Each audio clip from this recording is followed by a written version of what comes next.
आदाब नमस्कार, मैं सदर सैफी और आप देख रहे हैं हमारा खास बुलेटिन। उत्तर प्रदेश की 4 लोकसभा सीटों पर बसपा ने अपने उम्मीदवारों की घोषणा कर दी है।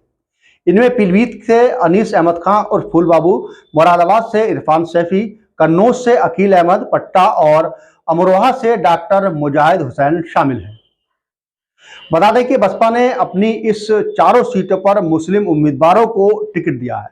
इन चारों सीटों पर मुस्लिम उम्मीदवारों को उतारने के पीछे बसपा चीफ मायावती की खास रणनीति मानी जा रही है। बसपा की नजरें मुस्लिम वोटरों पर हैं। बसपा की कोशिशें मुस्लिम वोटरों को एकजुट कर अपने पाले में लाने की है। वही मुस्लिम वोटों को बटोरने के लिए पिछले लोकसभा चुनाव में सपा और बसपा ने साथ मिलकर चुनाव लड़ा था।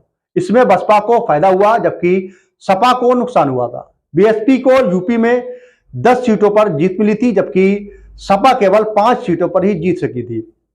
बता दें कि अगले 2-3 दिन से लोकसभा चुनाव के तारीखों का ऐलान हो जाएगा।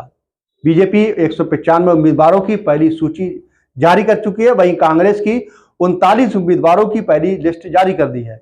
दोनों पार्टियां जल्द ही अपनी पूरी तरह से दूसरी लिस्ट भी जारी कर सकती हैं।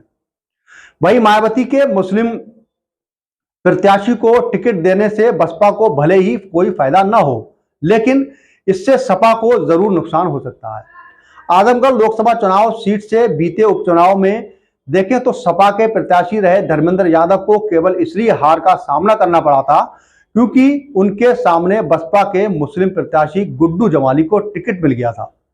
इस उपचुनाव में बीजेपी के प्रत्याशी की जीत हुई थी। बसपा के मुस्लिम प्रत्याशी उतारने से सपा का एम/बाई फार्मूला कई हद तक असफल हो जाता है। बसपा के मुस्लिम प्रत्याशी सपा की जीत के लिए एक बड़ा रोड़ा बन जाते हैं। मायावती अपनी रणनीति के अनुसार मुस्लिमों पर फोकस कर रही हैं, तो लगातार वे समझाने का प्रयास भी कर रही हैं कि दलित और मुस्लिम एक साथ आ जाइए तो बीजेपी को हराया जा सकता है। पिछले विधानसभा चुनाव की बात करें तो बसपा का सिर्फ एक ही प्रत्याशी जीता था। साल 2022 के विधानसभा चुनाव में बलिया जिले की रसड़ा सीट से उमाशंकर सिंह ने जीत हासिल की थी। वहीं अन्य सभी विधानसभा सीटों पर बसपा को हार का सामना करना पड़ा था। अब इस लोकसभा चुनाव में मुस्लिम चेहरों पर मायावती ने एक बार फिर से दांव लगाया है। 2024 के आगामी लोकसभा चुनाव में से ये देखना दिलचस्प होगा कि मायावती की रणनीति कितनी कामयाब और कितनी असरदार होती है, क्योंकि लोकसभा चुनाव में लगातार जिस तरह से तैयारी चल रही है, मायावती को लेकर जिस तरह से तैयारी है, मायावती का यदि ये आंकड़ा 2024 के लोकसभा में कामयाब हो जाता है तो फिर आने वाले समय के लिए एक बड़ा चैलेंज अन्य पार्टियों के लिए हो सकता है।